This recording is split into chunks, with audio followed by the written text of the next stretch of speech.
Hello friends, कैसे हो सभी। आज हम चर्चा करेंगे इंडियन ज्योग्राफी के बारे में। सबसे पहले अपना पहला जो पॉइंट रहेगा आज का, वो रहेगा भारत का सामान्य परिचय। ध्यान से समझना पहले से ही। जैसे यदि सामान्य परिचय की बात करें तो सबसे पहला जो पॉइंट पढ़ेंगे, भारत के नामकरण के बारे में जो तथ्य वो पढ़ेंगे। आपने सुना होगा, अलग अलग बुकों की बात करें, कहीं हिंदुस्तान नाम मिलता है, कहीं भारत मिलता है, कहीं इंडिया मिलता है। तो इस प्रकार की जो तथ्य हैं उनके बारे में चर्चा करें। नेक्स्ट पॉइंट की बात करें, नेक्स्ट जो पॉइंट रहेगा, भारत की स्थिति के बारे में चर्चा करेंगे कि भारत कहाँ स्थित है, उसके बारे में जितने भी पॉइंट हैं वो चर्चा करें। नेक्स्ट पॉइंट की बात आती है तो भारत के विस्तार के बारे में चर्चा करें कि भारत का विस्तार कहाँ से कहाँ तक है, पड़ोसी देश कौन से हैं, कितनी सीमा है, कितनी सीमा लगती है। तो इस प्रकार के जो पॉइंट हैं उनके बारे में अपन अच्छे से चर्चा करेंगे। सबसे पहला वो जो पॉइंट आता है अपने पास दोस्तों, यदि अपन नामकरण के तथ्यों के बारे में चर्चा करें, ध्यान से समझना सभी। सबसे पहला पॉइंट क्या आता है, आपने सुना होगा, भारत की बात करें, वेदों की बात करें, पुराणों की बात करें, तो भारत का जो नाम मिलता है वो मिलता है आर्यावर्त। क्या नाम मिलता है? आर्यावर्त। याद रखो। नेक्स्ट पॉइंट की बात करें, नेक्स्ट जो पॉइंट मिलता है या नाम मिलता है भारत का, वो मिलता है भारत। वर्तमान में जो अपन देखते हैं, संविधान में देखते हैं, इतिहास में देखते हैं। नेक्स्ट पॉइंट की बात करें, एक भारत का नाम मिलता है हिंदुस्तान।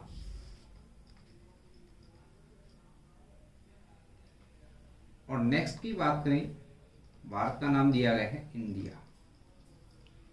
अपन चर्चा यही करेंगे कि इन नामों के पीछे क्या तथ्य हैं, क्या इतिहास है, क्यों दिया गया, किस काम दिया गया। सबसे पहले चर्चा करें आर्यवर्त के बारे में। देखो, आर्यवर्त नाम इसलिए रखा गया था कि बताते हैं उत्तर भारत की बात करें, उत्तर भारत आर्यों का निवास स्थान था। किसका बताओगे? आर्यों। आर्यों का निवास होने के कारण भारत का नाम क्या रखा गया? आर्यवर्त। नेक्स्ट पॉइंट ये बताते हैं कि भारत नाम क्यों रखा गया था। आर्यों के अंदर एक राजा था, जो आर्य जो जाति थी ना, उनमें एक राजा था जिसका नाम था भरत। क्या नाम बताओगे? भरत। और भरत के कारण ही अपना जो देश है इसका नाम क्या रखा गया था? भारत रखा। नेक्स्ट पॉइंट की बात करें, हिंदुस्तान। देखो दोस्तों, याद रखना, बहुत अच्छा पॉइंट है। आप सभी ने पढ़ा होगा इंडियन ज्योग्राफी में कि उत्तर भारत की बात करें, उत्तर भारत में कौन सी नदी याद रखोगे? सिंधु नदी।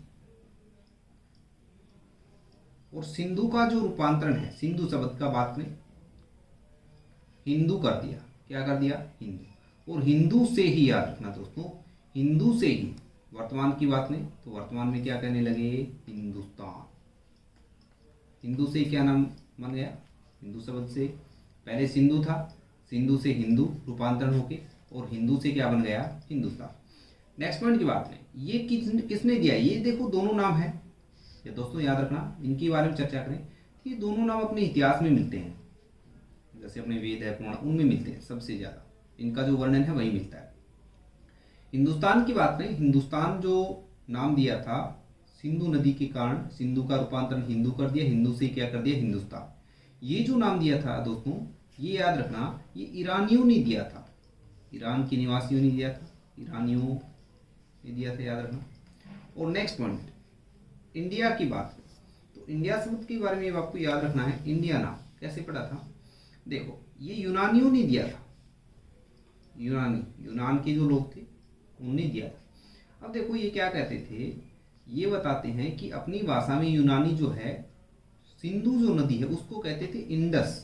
इंडस नदी के नाम से जानते थे, याद रखना, किस नाम से जानते थे? इंडस।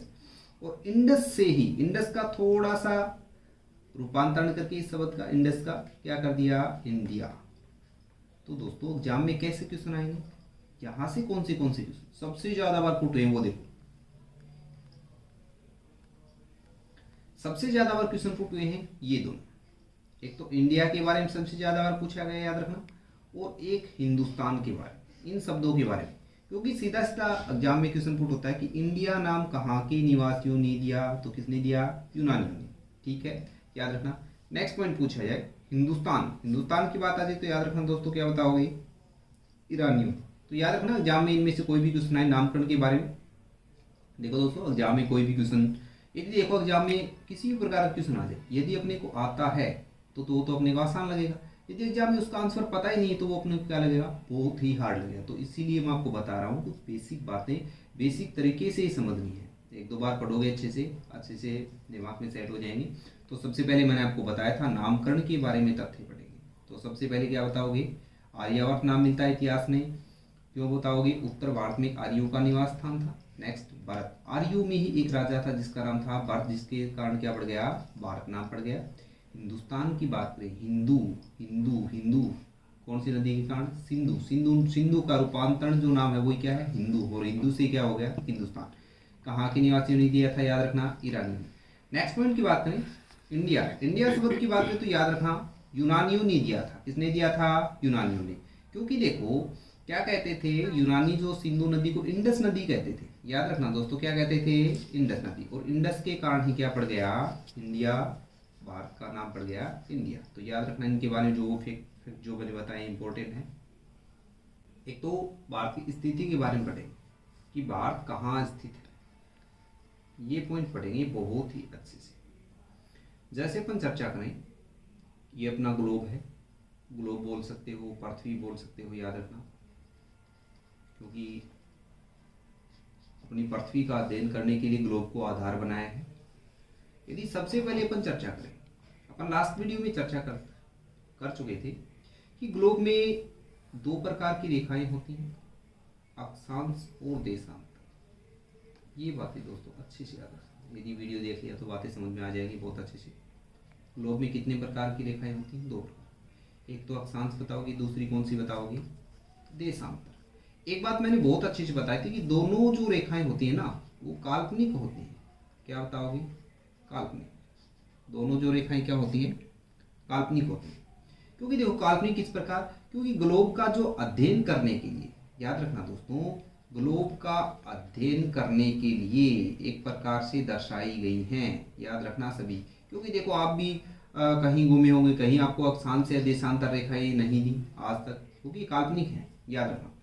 जैसे दोस्तों स्थिति की बात करें ग्लोब में, तो सबसे पहले अच्छे से समझना। देखो ये अपने पास ग्लोब में जैसे दर्शाई गई हैं, ये जो रेखाएं हैं यहाँ पे, ये सारी जो रेखाएं इस प्रकार जो दर्शाई गई है अक्षांश रेखाएं, अपने पढ़िए बहुत अच्छे से, अक्षांश रेखाएं याद रखना।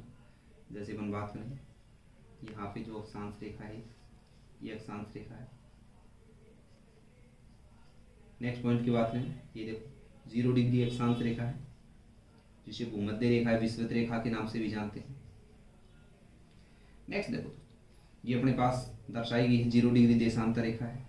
ये देखो ध्यान से समझना सभी, ये अपनी कौन सी है, 0 डिग्री देशांतर। अब बात करें दोस्तों, मैंने आप सभी को बताया था 0 से उत्तर वाला जो एरिया होगा उसे उत्तरी गोलार्ध कहेंगे। याद रखना, क्या बताओगे, उत्तरी गोलार्ध, याद रखना। और इसके दक्षिण वाला जो भी हिस्सा है उसे क्या कहेंगे, दक्षिणी गोलार्ध। ये बात अपन अच्छे से समझ चुके। अब क्या में सीधा सीधा क्यों सुना जाए कि भारत का विस्तार कौन से गोलार्ध में है, याद रखना भारत का जो विस्तार है उत्तरी गोलार्ध में। कौन से गोलार्ध में बताओगे, उत्तरी गोलार्ध। पहला क्वेश्चन तो ये बन गया। नेक्स्ट पॉइंट देखो, ये आ गई अपने पास 0 डिग्री देशांतर, यहाँ पे है 0 डिग्री देशांतर। और 0 डिग्री देशांतर से अपन बात करें, यहाँ की जो इस साइड की जो भी देशांतर होंगी ना उन्हें बोलेंगे पूर्वी देशांतर। क्या बोलेंगे, पूर्वी देशांतर। और 0 डिग्री से जितनी भी इधर वाली पश्चिम में होंगी उन्हें क्या बोलेंगे, पश्चिमी देशांतर। क्या बोलेंगे, पश्चिमी देशांतर। नेक्स्ट पॉइंट की बात करें, देखो आपको दिखाई दे रहा है ग्लोब में बहुत अच्छे से 0 डिग्री से लगभग कुछ जो द्वीप हैं, अपन समझेंगे कौन सी द्वीप है वो भी अपन चर्चा करेंगे। कुछ द्वीपों को छोड़कर भारत का पूर्णतः विस्तार कहाँ पे है, उत्तर में है, याद रखना। उत्तर में जैसे आपको 0 डिग्री से पूर्णतः उत्तर में है, जैसे देखो यहाँ पे दिखाई दे रहा है, यहाँ से स्टार्ट होता है भारत का विस्तार। ठीक है, मुख्य भूमि की बात करें तो उत्तर में बात करें, जैसे यहाँ पे आपको दिखाई दे रहा है। तो पहला क्वेश्चन तो ये आ गया कि जैसे देखो एग्जाम में क्वेश्चन आ जाए कि भारत कौन से गोलार्ध में है, तो उत्तरी गोलार्ध में बताओ। ऐसे क्वेश्चन आ जाए कि भारत की स्थिति कहाँ है। अब ऑप्शन में देखो अपने पास आ जाए, ऑप्शन ए आ जाए, ऑप्शन बी आ जाए, ऑप्शन सी आ जाए, ऑप्शन डी आ जाए। पहला क्वेश्चन ये आ जाए कि उत्तर पश्चिम, याद रखना, जैसे दक्षिण पूर्व, ठीक है। अपने पास नेक्स्ट आ जाए उत्तर पूर्व। नेक्स्ट पॉइंट की बात करें, यदि अपने पास आ जाए दक्षिण पश्चिम। दोस्तों इनमें से अपन चर्चा करें, जैसे आपको दिखाई दे रहा है, जैसे यहाँ से 0 डिग्री से पूर्णतः विस्तार अपना पूर्व में, ठीक है। और उत्तर से अपन बात करें तो या जैसे 0 डिग्री से अपन बात करें तो 0 डिग्री से पूर्णतः उत्तर में। तो जैसे देखो यहाँ पे तो हो गया अपना उत्तर, ठीक है, और यहाँ पे अपना क्या हो गया पूर्व। तो पूर्णतः यदि ग्लोब के अनुसार यदि अपन बात करें, महाद्वीप के बारे में अपन अलग चर्चा करेंगे, तो पहले मैं आपको बता रहा हूँ ग्लोब के बारे में। तो आपसे पूछा जाए कि कौन से गोलार्ध में बताओगे, उत्तर पूर्व में। कहाँ पे बताओगे, उत्तर पूर्व गोलार्ध में भारत का विस्तार है, याद रखो। नेक्स्ट पॉइंट की बात करें, नेक्स्ट पॉइंट ये आता है, यदि अपन बात करें स्थिति के साथ ही, दो रेखाएं मैंने बताई थी, एक अक्षांश और दूसरी कौन सी बताओगे, देशांतर। यदि दोस्तों अक्षांश के बारे में पूछा जाए, अक्षांश जैसे देखो यहाँ से, तो यहाँ से जो अक्षांश है वो अक्षांश रेखा है 8 डिग्री 4 मिनट, उत्तरी अक्षांश, याद रखना। कौन सी बताओगे, उत्तरी अक्षांश। नेक्स्ट पूर्णतः उत्तर की बात करें भारत में, तो यहाँ पे उत्तर में है 37 डिग्री 6 मिनट, 37 डिग्री 6 मिनट उत्तरी अक्षांश। यदि देखो देशांतरी विस्तार की बात करें, यदि देशांतरी विस्तार, देशांतर रेखाएं कौन सी, तो दोस्तों याद रखना, यहाँ पे देशांतर विस्तार की बात स्टार्ट होता है 68 डिग्री 7 मिनट। मैंने बताया था 0 डिग्री है, 0 डिग्री से पूर्णतः इधर वाली होंगी सारी पूर्वी, तो याद रखना सभी पूर्वी देशांतर 68 डिग्री 7 मिनट पूर्वी देशांतर से यहाँ पे लास्ट में अरुणाचल प्रदेश तक, याद रखना 97 डिग्री, कौन सा बताओगे, 97 डिग्री 25 मिनट पूर्वी देशांतर के मध्य ही, याद रखना क्या बताओगे, भारत का देशांतरी विस्तार। तो दोस्तों अपन ने बातें पढ़ी, पहला पॉइंट मैंने बताया कौन से गोलार्ध में है, तो पूर्णतः उत्तरी गोलार्ध में विस्तार बताओगे। एग्जाम में ऑप्शन इस प्रकार आ सकते हैं, जैसे बता दे भारत की स्थिति क्या है, तो उत्तर पश्चिम बोल दे, दक्षिण पूर्व बोल दे, सी ऑप्शन में उत्तर पूर्व बोल दे, दक्षिण पश्चिम बोल दे। तो याद रखना, जैसे मैंने बताया था ये उत्तर है अपना, ये यहाँ पे पूर्व है, तो इन दोनों के बीच है, तो कौन सा बताओगे, उत्तर पूर्व में। गोलार्ध का नाम आ जाए तो पूर्णतः उत्तरी गोलार्ध। भारत की स्थिति के बारे में चर्चा कर रहे थे कि भारत कहाँ स्थित है। यदि मैंने आपको बताया था अक्षांशीय विस्तार की बात करें, तो अक्षांशीय विस्तार 8 डिग्री 4 मिनट उत्तरी अक्षांश से। उत्तर की बात करें 37 डिग्री 6 मिनट उत्तरी अक्षांश।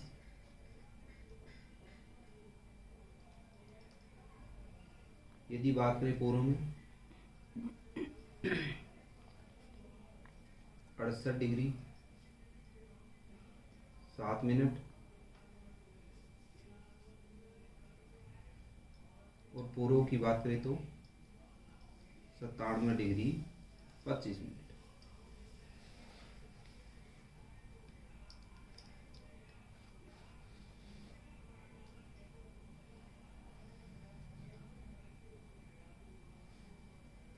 नेक्स्ट पॉइंट दोस्तों, अक्षांश और देशांतरी विस्तार के साथ में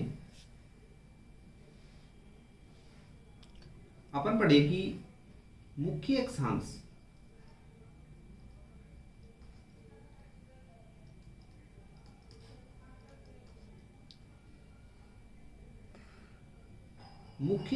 कौन सी है। दोस्तों आपने सुना होगा 23.5 डिग्री उत्तरी अक्षांश रेखा का नाम, उत्तरी अक्षांश, या फिर जिसे आप कर्क रेखा के नाम से जानते हैं। कौन सी रेखा, कर्क रेखा। तो एक तो इसके विस्तार की बात करें, यदि अक्षांशों में पढ़े तो दोस्तों याद रखना, अक्षांश रेखा के विस्तार की बात करें तो भारत के 8 राज्यों में इसका विस्तार है। कितने राज्यों में विस्तार बताओगे? 8 राज्यों। याद रखो, क्रमशः देखो, सबसे पहले यहाँ से देखो, गुजरात से स्टार्ट होता है। कहाँ से स्टार्ट होता है? गुजरात।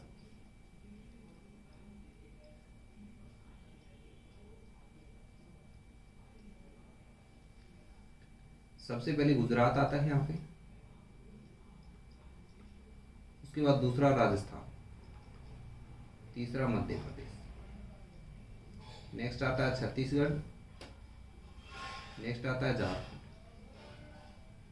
याद रखना, छत्तीसगढ़, झारखंड। उसके बाद आता है नेक्स्ट दोस्तों वेस्ट बंगाल। कौन सा बताओगे? वेस्ट बंगाल। गुजरात, राजस्थान, मध्य प्रदेश, छत्तीसगढ़, झारखंड, वेस्ट बंगाल। ठीक है। उसके बाद नेक्स्ट आता है त्रिपुरा। कौन सा बताओगे? त्रिपुरा। और सबसे जो लास्ट आता है वो दोस्तों आता है मिजोरम। कौन सा बताओगे? मिजोरम। तो 8 राज्यों में क्या बताओगे? इस रेखा का विस्तार। साथ में देखो दोस्तों, देशांतरी विस्तार की बात मैंने बताया था 68 डिग्री 7 मिनट पूर्वी देशांतर से 97 डिग्री 25 मिनट पूर्वी देशांतर के मध्य।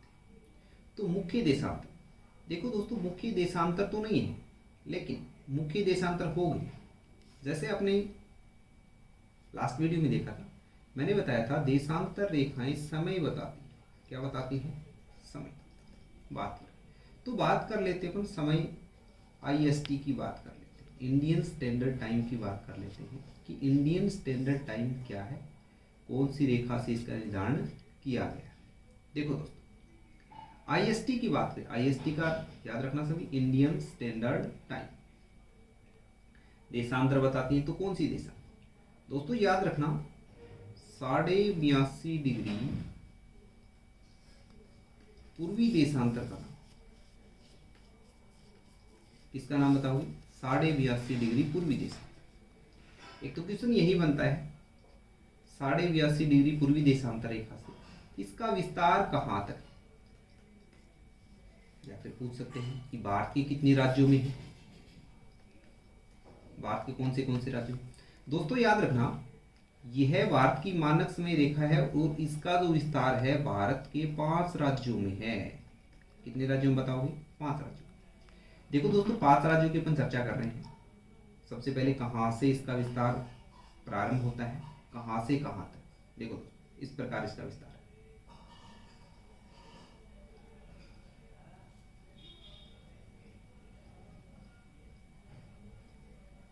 याद रखना दोस्तों, सबसे पहले उत्तर प्रदेश में, नेक्स्ट आता है इसका मध्य प्रदेश, दूसरा कौन सा बताओगे? मध्य प्रदेश। पहला उत्तर प्रदेश है, दूसरा मध्य प्रदेश है, तीसरा आता है छत्तीसगढ़, तीसरा यहाँ पे छत्तीसगढ़। ठीक है दोस्तों, याद रखना। नेक्स्ट आता है दोस्तों, इसका थोड़ा सा विस्तार है उड़ीसा में। कहाँ पे बताओगे? उड़ीसा में। तटीय सीमा के ऊपर है, यहाँ है उड़ीसा, इस जगह है दोस्तों, याद रखना, यहाँ पे है उड़ीसा है। नेक्स्ट पॉइंट की बात करें, उड़ीसा के बाद लास्ट आता है इसका आंध्र प्रदेश। आंध्र प्रदेश, याद रखना। तो 5 राज्य हो गए। सबसे पहले अपना उत्तर प्रदेश हो गए, नेक्स्ट मध्य प्रदेश, तीसरा छत्तीसगढ़, नेक्स्ट उड़ीसा, और लास्ट अपना कौन सा हो गया? आंध्र प्रदेश। नेक्स्ट दोस्तों, यदि अपनी बात आ गई मानक समय की, तो भारत का मानक समय कहाँ से लिया गया? दोस्तों याद रखना, भारत का जो मानक समय, नोट लगा के याद रखना सभी, उत्तर प्रदेश में, याद रखना उत्तर प्रदेश में, उत्तर प्रदेश में भी कहाँ पे? इलाहाबाद। इलाहाबाद में याद रखना एक स्थान आता है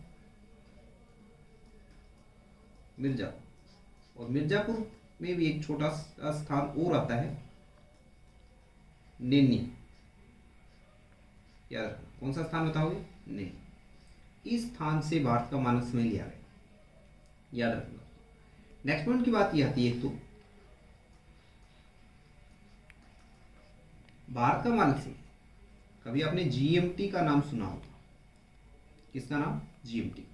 GMT से याद रखना 5.5 घंटे आगे। कितने घंटे आगे? 5.5 घंटे आगे। क्वेश्चन इंपॉर्टेंट है दोस्तों। IST GMT मतलब ग्रीनविच मीन टाइम। क्वेश्चन पूछा है क्या बताओगे? Greenwich mean time. IST का मतलब इंडियन स्टैंडर्ड टाइम।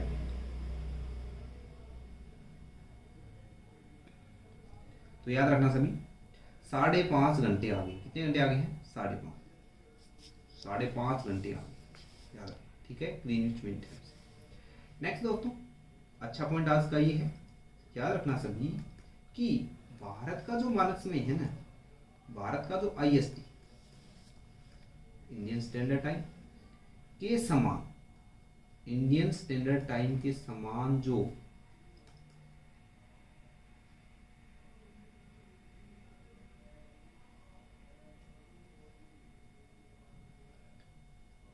याद रखना दोस्तों IST के जो समान है श्रीलंका का समय। किसका बताओगे? श्रीलंका। IST के समान है, इंडियन स्टैंडर्ड टाइम हो उसके समान श्रीलंका का समय। क्योंकि याद रखना आपको ये समझाना चाहता हूँ कि वर्तमान में यदि श्रीलंका की बात करें, श्रीलंका में 8 बजे हुए तो भारत में भी कितने बजे होंगे? 8। मतलब दोनों का जो मानक समय है वो एक ही रेखा से है। तो इसका भारत का और श्रीलंका का जो समय जोन है, समय जोन पूछा जाए या मानक समय पूछा जाए तो एक ही रेखा से निर्धारण किया गया है। तो दोस्तों अपन ने अक्षांश देशांतरी विस्तार पढ़ा, साथ में अपन ने पढ़ा कि मुख्य अक्षांश कौन सी है, मुख्य देशांतर कौन सी है। मैंने आपको बता दिया 23.5 डिग्री उत्तरी अक्षांश रेखा या करक रेखा लगभग भारत के मध्य से गुजरती है, लगभग 50-50 नहीं है, लगभग, और जिसका विस्तार भारत के 8 राज्यों में है। 8 राज्य अपन पढ़ चुके हैं, गुजरात, राजस्थान, मध्य प्रदेश, उसके बाद नेक्स्ट छत्तीसगढ़, झारखंड, और नेक्स्ट अपने पास आता है वेस्ट बंगाल, और नेक्स्ट अपने पास आता है त्रिपुरा, और लास्ट कौन सा? मिजोरम। साथ में मैंने आप सभी को बताया था यदि देशांतर की बात करें तो 82.5 डिग्री पूर्वी देशांतर रेखा। देखो ग्लोब के अनुसार तो कोई विशेष नहीं है, लेकिन भारत के अनुसार विशेष होगी, क्योंकि IST का जो निर्धारण किया गया है ना वो इसी रेखा से किया गया है, 82.5 डिग्री पूर्वी देशांतर रेखा से, जिसका विस्तार भारत के 5 राज्यों में है। मैंने आपको बताया उत्तर प्रदेश, मध्य प्रदेश, छत्तीसगढ़, उड़ीसा और आंध्र प्रदेश, याद रखना। और यहाँ से भी इस रेखा से उत्तर प्रदेश में इलाहाबाद, साथ में मिर्जापुर, और कौन सा स्थान बताओगे? नैनी नामक स्थान से भारत का मानक समय लिया गया है, जो GMT से 5.5 घंटे आगे है। और भारत के अनुसार जो समय जोन है वो कौन से देश का बताओगे? श्रीलंका का। हेलो फ्रेंड्स, अपन चर्चा कर रहे थे कि भारत की स्थिति और विस्तार के बारे में। स्थिति अपने ग्लोब में पढ़ी है, और साथ में अक्षांश और देशांतर में जो स्थिति दर्शाई जाती है वो अपन ने पढ़ी है। अब हम चर्चा करेंगे विस्तार के बारे में। विस्तार की बात देखो, उन अक्षांश और देशांतर रेखाओं के बीच भारत की लंबाई कितनी है, कहाँ से कहाँ तक है, चौड़ाई कितनी है, वो अपन चर्चा करेंगे। सबसे पहले अपन बात करें यहाँ उत्तर का जो अंतिम बिंदु है, याद रखना यहाँ पे इंदिरा कोल, याद रखना कौन सा बताओगे? इंदिरा कोल, JNK, याद रखना कहाँ पे बताओगे? JNK। लेकिन दोस्तों याद रखना इसके बारे में, ये उत्तरी पॉइंट है, यहां से ही अपन बात करें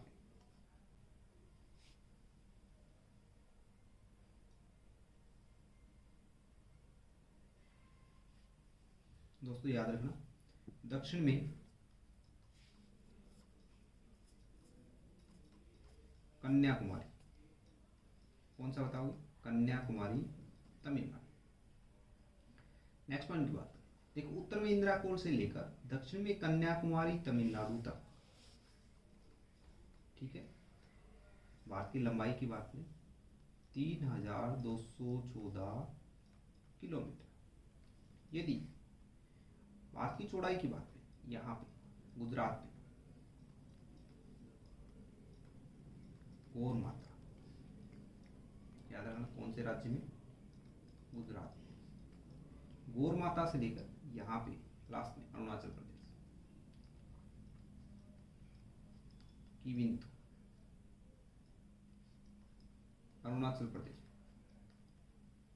भारत की चौड़ाई की बात कर रहे हैं दोस्तों, याद रखना 2933 किलोमीटर।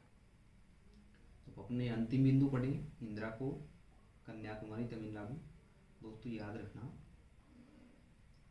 आपने बार बार पढ़ा होगा, इंदिराकोल के साथ साथ इंदिरा पॉइंट, इंदिरा पॉइंट। दोस्तों याद रखना, इंदिरा पॉइंट है भारत का दक्षिणतम बिंदु तो है, लेकिन मुख्य भूमिका नहीं है। यही बात याद रखना, मुख्य भूमिका नहीं। मुख्य भूमिका जो दक्षिणतम बिंदु है वो है कन्याकुमारी, तमिलनाडु। क्योंकि ये जो पॉइंट है इंदिरा पॉइंट, ये इस बिंदु से जुड़ा नहीं हुआ है। जी बिंदु से मतलब अपनी जो मुख्य जो भूमि है ना उससे जुड़ा नहीं हुआ इंदिरा पॉइंट। ये यहाँ समुद्र के अंदर, आपने सुना होगा, यहाँ पे अपना एक यूटी है, केंद्र शासित प्रदेश। और केंद्र शासित प्रदेश में सबसे साउथ में यहाँ पे आता है ग्रेट निकोबार। कौन सा बताओगे? ग्रेट निकोबार। और ग्रेट निकोबार का ही दक्षिणतम बिंदु है इंदिरा पॉइंट। ग्रेट निकोबार का ही दक्षिणतम बिंदु याद रखना, ये यहाँ पे आता है। ये तो देखो 8 डिग्री 4 मिनट के ऊपर है दोस्तों, याद रखना 8 डिग्री 4 मिनट वाला ये इंदिरा पॉइंट नहीं है। इंदिरा पॉइंट तो बहुत यहाँ पे जो नीचे ग्रेट निकोबार में 6 डिग्री 4-7 मिनट के ऊपर, ये यहाँ पे ये है दोस्तों। अच्छा पॉइंट है, सभी अच्छे से ही याद रखना।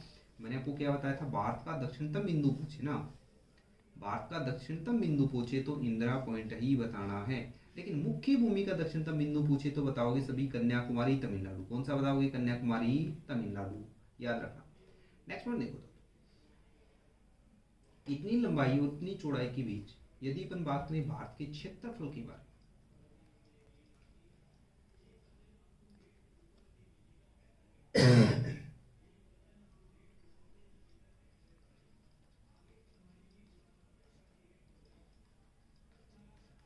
भारत के क्षेत्रफल की चर्चा करें तो 32,87,263 वर्ग किलोमीटर, जो विश्व के क्षेत्रफल का, याद रखना दोस्तों, विश्व के क्षेत्रफल का 2.42% है।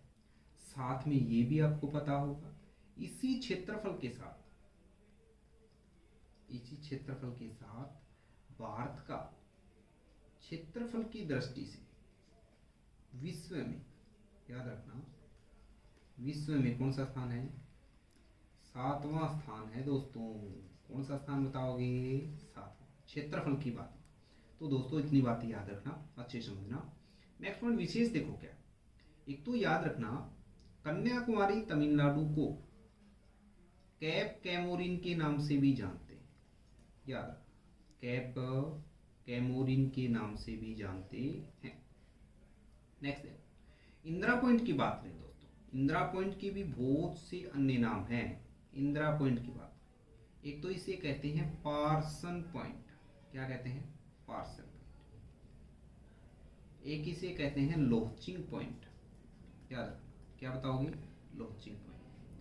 और एक इंदिरा पॉइंट को एक और जो नाम है वो याद रखना दोस्तों, ध्यान से देखना, यहाँ बता रहा हूँ, पिग्मेलियम पॉइंट। कौन सा बताओगे? पिग्मेलियम पॉइंट। मैंने 4 नाम बताए हैं इंदिरा पॉइंट के, जो ग्रेट निकोबार का सबसे दक्षिणतम बिंदु है। भारत का दक्षिणतम बिंदु इंदिरा पॉइंट ही बताना है। मुख्य भूमिका बताओगे कन्याकुमारी, तमिलनाडु। इस विस्तार के साथ में इन अक्षांश और देशांतर रेखाओं का साथ में लंबाई चौड़ाई का जो विस्तार है, इनके बीच में भारत का क्षेत्रफल 32,87,263 वर्ग किलोमीटर है, जो विश्व के कुल क्षेत्रफल का 2.42% है। साथ में मैंने बताया था क्षेत्रफल की दृष्टि से विश्व में भारत का स्थान कौन सा आता है? 7वां स्थान। मतलब कंफर्म ये हो गया कि भारत से क्षेत्रफल में कितने बड़े देश हैं? 6 बड़े देश हैं। कितने बड़े देश बताओगे? 6 बड़े देश।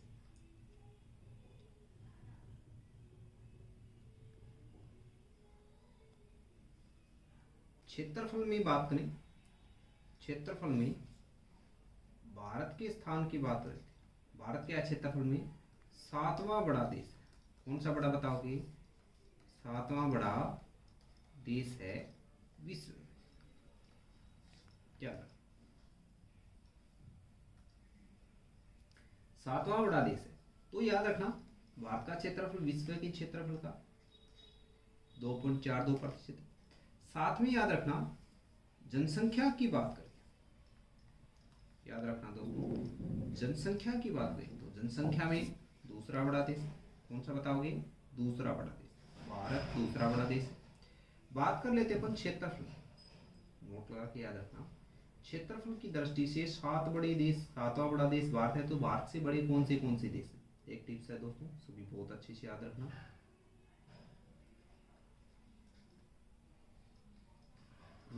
रूसा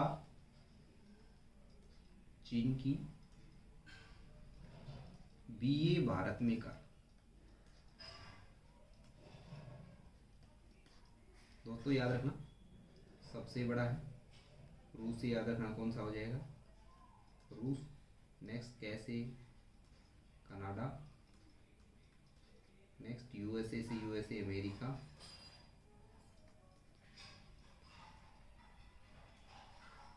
नेक्स्ट पॉइंट की बात करें चीन, नेक्स्ट ई को रखना है साइलेंट, बी से दोस्तों याद रखना ब्राजील, ए से याद रखना ऑस्ट्रेलिया,